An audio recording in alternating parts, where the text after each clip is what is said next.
Srimati Jebi Mather is him. Thank you, Vice Chairman, sir. Regarding working of the Ministry on Health and Family Welfare, I wish to speak on 10 points.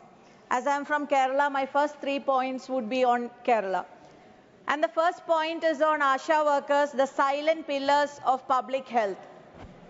Let me start with a story, not of a celebration, but of a suffering.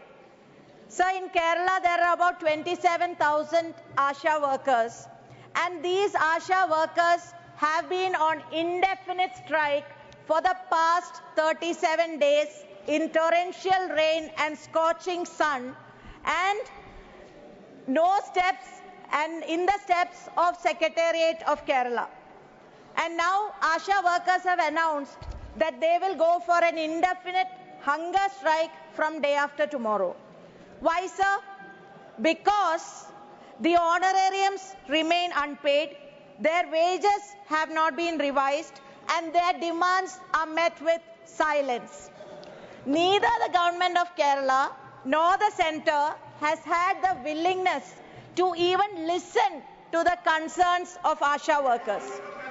On International Women's Day, when the world celebrated, the Asha workers in Kerala stood in darkness of neglect. Currently, an Asha worker in Kerala receives rupees 7,000 per month. That is equivalent to rupees 233 per day. Even this meager sum is delayed. Can a family survive on 233 rupees a day? And even for this meager amount, Kerala government had brought a circular which they had to withdraw under pressure yesterday because of the ongoing protest of Asha workers. 20 years ago, when under NRHM, when Asha workers became scheme workers, and when they were as voluntary part-time service. Today, they are the first-time responders to a most pressing health issue. During COVID-19, like angels, Asha workers went from door to door, identifying patients and quarantine, treatment, giving them medicine, PPE kit. And not just for COVID, they have been at the front line of battle, whether it's dengue, malaria, tuberculosis, cholera, leprosy, Nipah, taking even pregnant women to hospitals and even vaccination. Sir, as a 3-term municipal councillor, I have had first-hand experience and I've watched them from close quarters, and this is not a part-time job, and it is undoubtedly a full-time job. But their shifts are endless, sir. Even after going home, they have to do the data entry and reporting. So their responsibilities are boundless, yet their compensation remains disgracefully inadequate. And sir, they work over 12 hours a day without social security, without job benefit, without a pension, and they retire with nothing. Asha ab nirash ho gayi. This is not just a policy failure. This is discrimination. This is exploitation. This is violation of human rights. Yes. Can a nation that prides itself in women empowerment justify this exploitation, sir?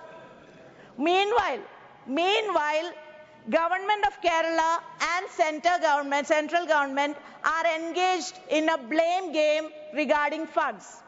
The Finance Minister of Kerala claims centre has to give 100 crores. The Health Minister of Kerala claims that 636 crores have to be given and it is pending. Whereas the Union Health Minister in the floor of the House says nothing is pending. Where is the truth? What is the truth? And why should Asha workers suffer? Sir, the recent announcement of considering enhancement remuneration by the Union Minister in the House is a solace, but that is not enough. I am glad JP Naddaji is here. Asha workers must be institutionalized as a government employees, and refusal to do so is a deliberate, systematic undervaluing of women labor. So therefore, most respectfully, I urge the central government, regularize ASHA workers as employees, implement a structured pay scale of rupees 21,000 per month, ensure a retirement benefit of 5 lakhs, social security, EPF and pension. So I have raised this issue in this house on Feb 6, 2024, and we will continue to raise it. So now I move on to my second point, Anganwadi workers and helpers, the backbone of child nutrition. Like ASHA workers, Anganwadi workers in Kerala is around 66,100, and they are also on an indefinite strike since yesterday. Their wages have not been meaningful revision in 8 years, but their workload has increased exponentially. An Anganwadi worker earns only 12,500 per month and a helper rupees 8,700 per month. Often they pay for the daily expenses and they have to crave for their reimbursement. So this is a state-sanctioned injustice. So I urge the central government, treat Anganwadi workers as government employees in line with Supreme Court observation, implement a minimum wage of 21,000 per month, increase retirement benefit to 5 lakhs. So I had raised this issue also in the House on 5th December 2023 and will continue to raise it. So the protest staged by ASHA workers and Anganwadi workers in Kerala is a show of strength, of perseverance, of women power. Jwalikkette Stree Shakti, Unaratte Keralam, Bayakillini Namdellum, Karuttode Viral Chundum. The women power will rise and shine. Kerala will awake and point fingers on the injustice of state and central government. Very good. Sir, I have started Mahila Sahas Kerala Yatra from Jan 4th, covering 1,474 mandalams, 941 panchayats, 87 municipalities and 6 corporations. And I want to share here, in 40 days when I traveled to 30 panchayats, in every panchayat, ASHA workers and Anganwadi teachers and helpers, they came and narrated their sad story. So if a state like Kerala, which has, due to continuous different successive governments, stay ahead in public health, if this is the plight of Kerala's ASHA workers and Anganwadi, then what will be the plight across the nation? So I urge both, this has to end, and both ASHA and Anganwadi workers will have to be treated as government employees and benefits given. So my third point, Kerala's fight for AIIMS and the tale of stepmotherly treatment. So Kerala has done everything, whatever is required for AIIMS. Initially 4 locations were identified. Thereafter 150 acres of land acquired and transferred to Directorate of Medical Education in Kinalur in Kozhikode only for the purpose of establishment of AIIMS. But in spite of doing all that, the union government turns deaf to Kerala and for AIIMS. I asked the union minister, very respectfully asked the union minister, why does Kerala not deserve an AIIMS? Why the delay when other states are given AIIMS? And this discrimination should end and Kerala should get AIIMS. So now moving on to the national picture, sir. A tale of, my fourth point is tale of 2 eras. Before 2014 and after 2014. So before 2014, across different governments from Jawaharlal Nehru to Manmohan Singh ji, yes, of course, with Atal Bihari Vajpayee also as Prime Minister, so there was a common priority. The common priority was building of a robust healthcare system in India. The focus was on infrastructure, inclusivity, and also accessibility. Priority was provide health. Now from Achhe Din to Sabke Saath, Sabka Vikas, Prayas to Amritkal to Viksit Bharat, there is no substance. There is only slogan.